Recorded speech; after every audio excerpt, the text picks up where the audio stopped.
सुप्रभात बच्चों, हम लोग अपना अपना अटेंडेंस बना लें और आज के इस पढ़ाई में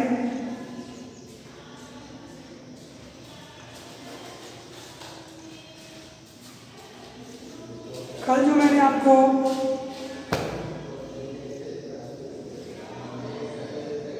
कविता के संदर्भ में पुनः याद दिला दिए, उसके बाद एक चैप्टर और याद दिलाए, जीना सीखो। तो क्या आप जीना सीखे इससे? जीना सीखो का तात्पर्य ये हुआ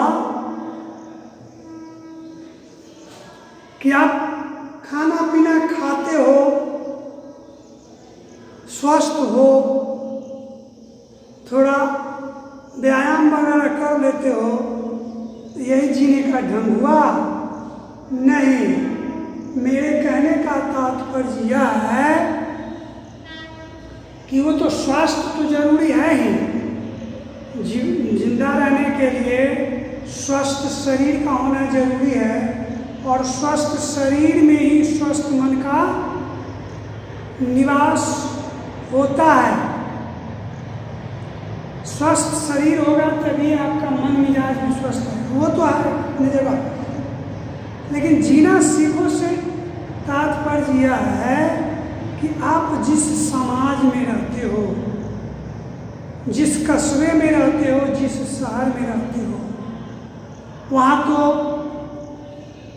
समाज होगा, चूंकि तुम एक सामाजिक प्राणी हो। तुम्हारे इर्द गिर्द में 2, 4, 10 घर जरूर होंगे। ऐसी बात तो नहीं है कि तुम्हारा घर जंगल में है, जहाँ शेर बाघ से ही तुम्हारी मुलाकात होती होगी। ऐसी बात तो है नहीं। मनुष्य एक सामाजिक प्राणी होता है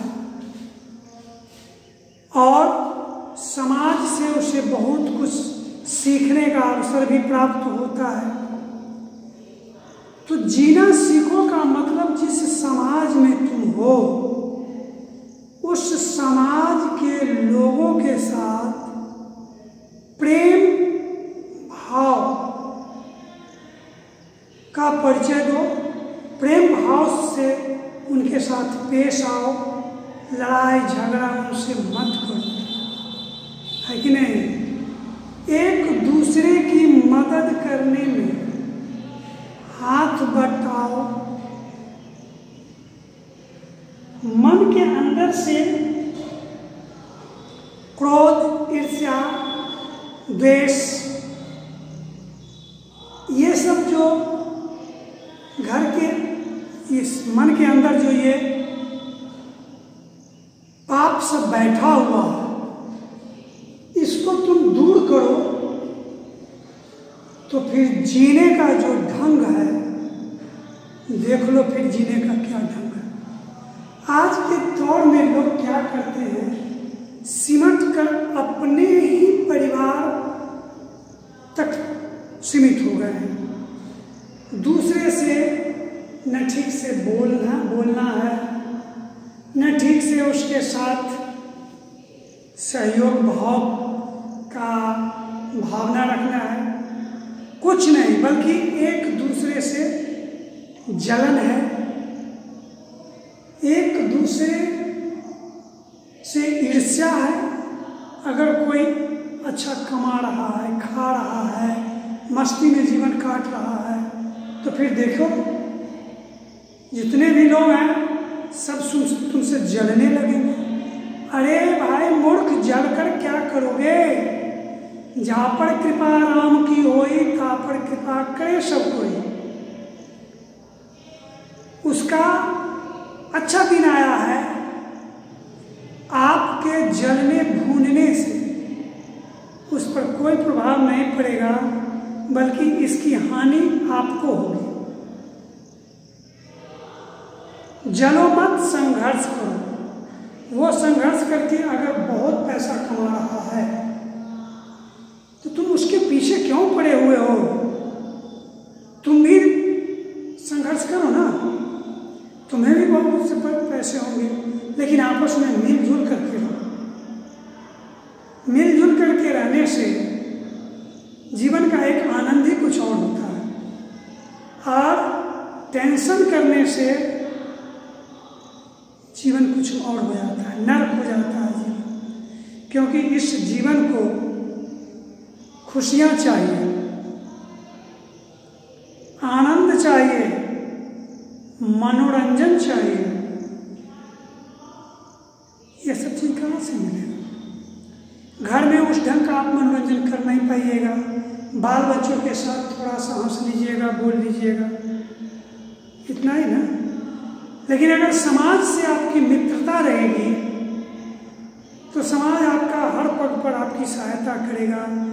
आप समाज का हर पग पर सहायता कीजिएगा, उससे खूब हंसिएगा, बोलिएगा, उसके नज़दीक बैठिएगा, अपने मन की बात उसके नज़दीक शेयर कीजिएगा, उसके मन की बात आप जो है सो सुनिएगा। उसमें क्या होगा, एक विशेष प्रकार का आनंद का एहसास होता है, अनुभूति होती है कि नहीं? तो इससे हमें यही शिक्षा मिलती है कि हमें आपस में नहीं लड़ना झगड़ना चाहिए। ईर्ष्या, एक दूसरे के प्रति ईर्ष्या, क्रोध, मोह, दोष, इस सब को त्याग करते हुए भाईचारे का नाता, प्रेम के बंधन में हमें बंधना चाहिए। और फिर देखिए जीवन का क्या आनंद है। इस कहानी से हमें यही शिक्षा मिलती है कि जीना सीखो, यही जिंदगी है। टेंशन से भी ये जिंदगी कट जाती है, कठिनाई में भी यह जिंदगी कट जाती है, सुखी में खुशी में भी यह जिंदगी कट जाती है। लेकिन टेंशन में जो जिंदगी कटती है ना, वो 24 घंटा कटने में मानो 48 घंटा की तरह हो जाता है। और खुशियाँ में जो जिंदगी कटती है, वो 24 घंटा कब कट गया एहसास ही नहीं हो। तो यही है इसका सार। इस कहानी से हमें यही प्रेरणा मिलती है कि हमें भी आपस में मिलजुल कर रहना चाहिए और जीवन के जीने का सही ढंग अपनाना चाहिए।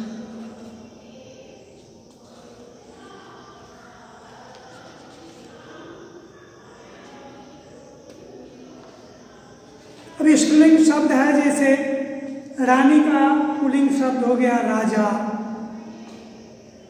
आदमी का स्त्रीलिंग शब्द हो गया औरत, विद्वान का स्त्रीलिंग शब्द हो गया विदुषी, लेखक का स्त्रीलिंग शब्द हो गया लेखिका, कवि का स्त्रीलिंग शब्द हो गया कवयित्री, है कि नहीं? तो ये सब पढ़ लीजिएगा स्त्रीलिंग शब्द को भी। संज्ञा से भाववाचक संज्ञा बनाना है, संज्ञा से विशेषण बनाना है। ये सब जरा देख लीजिएगा। उसके बाद में अभी हाल फिलहाल पढ़ाया था आपको सिंधबाद के चमत्कार। इस कहानी को खूब गहराई से पढ़ लीजिएगा, इसके अंदर से प्रश्न पूछे जाएंगे, है कि नहीं? सिंधबाद कौन था, कहाँ का निवासी था, ये सब नए प्रश्न पूछे जाएंगे, अंदर से पूछे जाएंगे।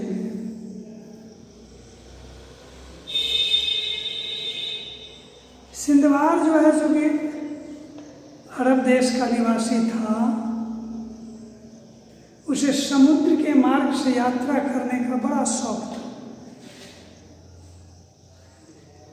अंत में उसने एक जहाज खरीद लिया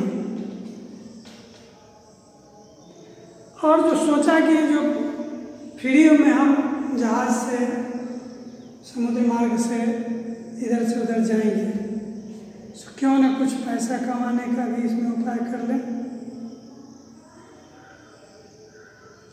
तो उसने जो है सो व्यापार करना शुरू कर दिया। उसे जहाज पर सामान, सस्ता सामान खरीद करके लोड करता था और समुद्री मार्ग से वो दूर दूर के देशों में जाता था जहाँ उसे अच्छे फायदे होते थे, वहाँ उस सामान को बेच देता था। इससे उसे दो फायदा होता था, एक तो समुद्री यात्रा भी उसकी हो जाती थी और दूसरा पैसे भी उसे हो जाते थे।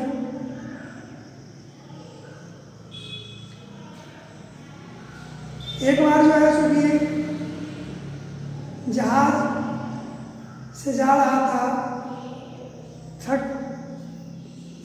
थक चुका था और उसने एक टापू के किनारे जहाज को ठहरा दिया। वो बड़ा ही सुंदर परिदृश्य था, नहीं पर्यावरण, प्राकृतिक सौंदर्य बहुत ही अच्छा था वहाँ का। चारों ओर हरियाली ही हरियाली थी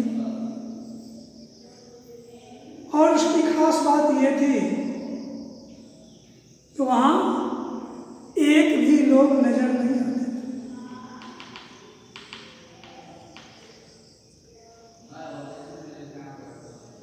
कुछ देर तक सिंधवाड़ टापू पर ठहरा। जब कुछ थकावट दूर हुई तो उसने खा पी करके एक पेड़ के नीचे थोड़ा आराम करने गया। उसे नींद आ गई और जब नींद से उठा तो उसने देखा कि मेरा जहाज गायब है। इधर जहाजे का सब जो है जो किडनैप कर लिया, मेरा एक भी साथी भी नहीं है। बड़ा चिंता में पड़ गया बेचारा। जब कुछ समझ में नहीं आया तो ऊंचे ऊंचे वृक्ष पर चढ़ करके उसने देखने लगा कि ऊंचाई, ज़्यादा ऊंचाई पर चढ़ करके समुद्र की ओर देखेंगे, हो सकता है दूर तक भी अगर जहाज चला गया होगा तो हम देख पा लेंगे। पेड़ पर चढ़ने के बाद इधर उधर देखा जब तो जहाज तो उसे नजर नहीं आए, लेकिन हाँ एक अद्भुत चीज उसे अवश्य नजर आई। और वो अद्भुत चीज क्या था? एक सफेद वस्तु थी।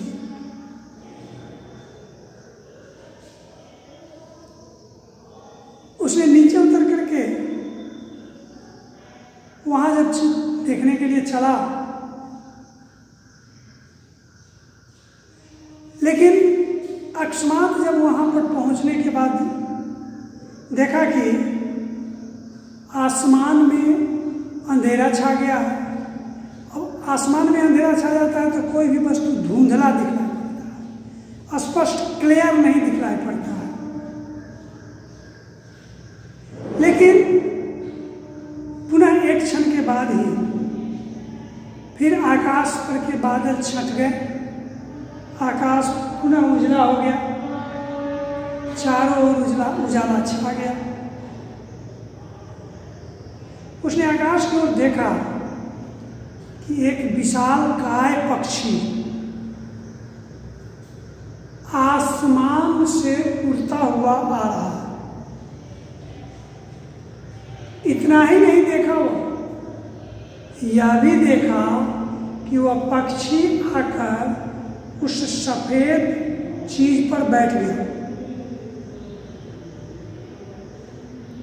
तब उसको इस बात का एहसास हुआ कि यह बड़ा विशालकाय पक्षी है,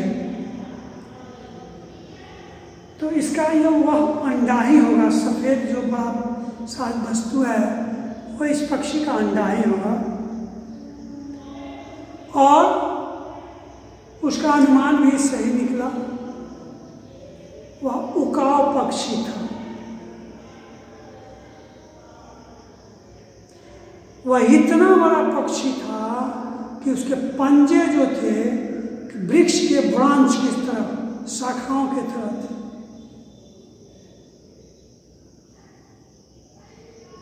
तो अंत में क्या किया, सिंधुआ देखा कि जहाज भी मेरा नहीं है, एक भी लोग यहाँ नहीं हैं, तो हम यहाँ अकेले क्या करेंगे। इतना विशाल पक्षी फिर यह लौट के यहाँ आएगा कि नहीं आएगा।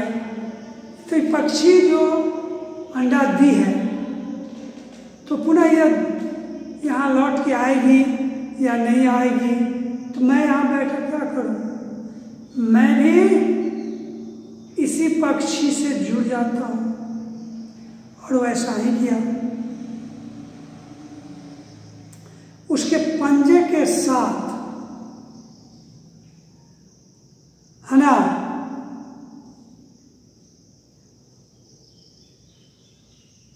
अपने पैरों को कस के बांध दिया। उसने सोचा कि उकाव जो है जो हमको लेकर के उड़ सकता है, इसको कोई परेशानी नहीं होगी, और जब उड़ेगा तो किसी देश में ही जाकर के रुकेगा, वहीं चले जाएंगे। दूसरे दिन होकर के उकाव उड़ा और एक गहरी घाटी में जाकर रुका। ये जगह तो पहले की अपेक्षा और भी खतरनाक था इसके लिए। अब तो ये घाटी है, जंगल झाड़ियों से भरा हुआ है, बड़े बड़े अजगर हैं इसमें, और रत्नों का ढेर लगा हुआ है।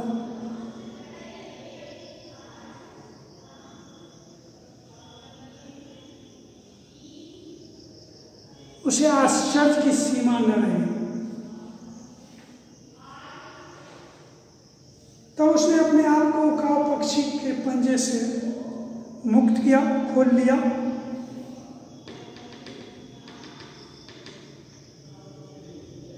खोल लेने के बाद उसे सांपों की फुफकार सुनाई पड़ी।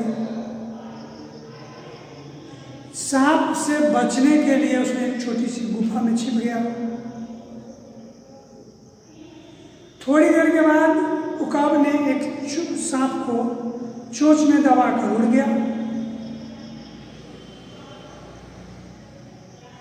इसलिए उकाब के डर से सारे सांप जो है अपने अपने जगह में छिप गए थे।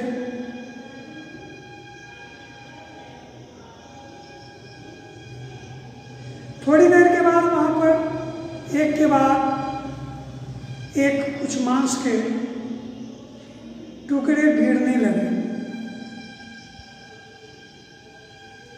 उसने सुन रखा था व्यापारी रत्नों की घाटी में मांस के टुकड़े फेंक देते हैं। बड़े बड़े उकाब उन टुकड़ों को उठाकर ऊपर घोंसले में ले जाते हैं।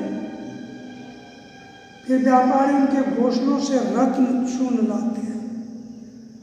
इतना रत्न था चारों ओर घाटी में भरा हुआ कि बड़ा बड़ा मांस का लोथरा सा टुकड़ा सा लगता था बड़ा।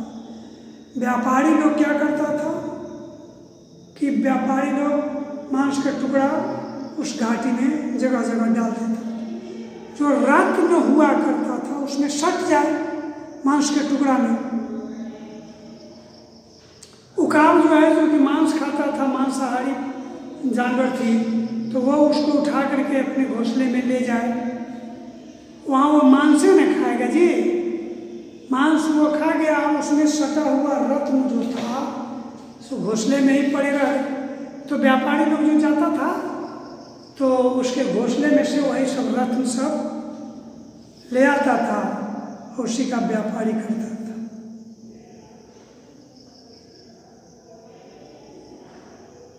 तो सिंदबाद भी अपने आप को वैसा ही किया।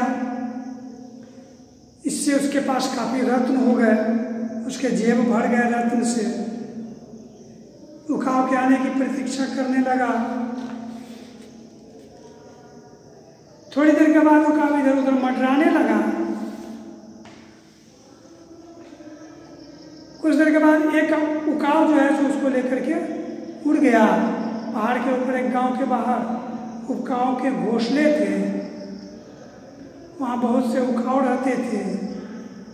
उकाव के पहुँचते ही वहाँ छिपे व्यापारी बाहर निकले और शोर मचाने लगे। शोर मचाते हैं उकाव मांस के टुकड़े छोड़कर उड़ गए और व्यापारी मांस के टुकड़े से चिपके हुए रत्न को बटोरने लगे। सिंदबाद ने व्यापारियों को अपनी कहानी सुनाई, कुछ रत्न भी उनको भेंट किए और व्यापारियों की मदद से अपने देश को लौट गए। यही कहानी है। तो आज की पढ़ाई मात्र इतनी ही। तब तक के लिए मैं आपसे विदा हो रहा हूँ और कल पुनः मिलूँगा। धन्यवाद।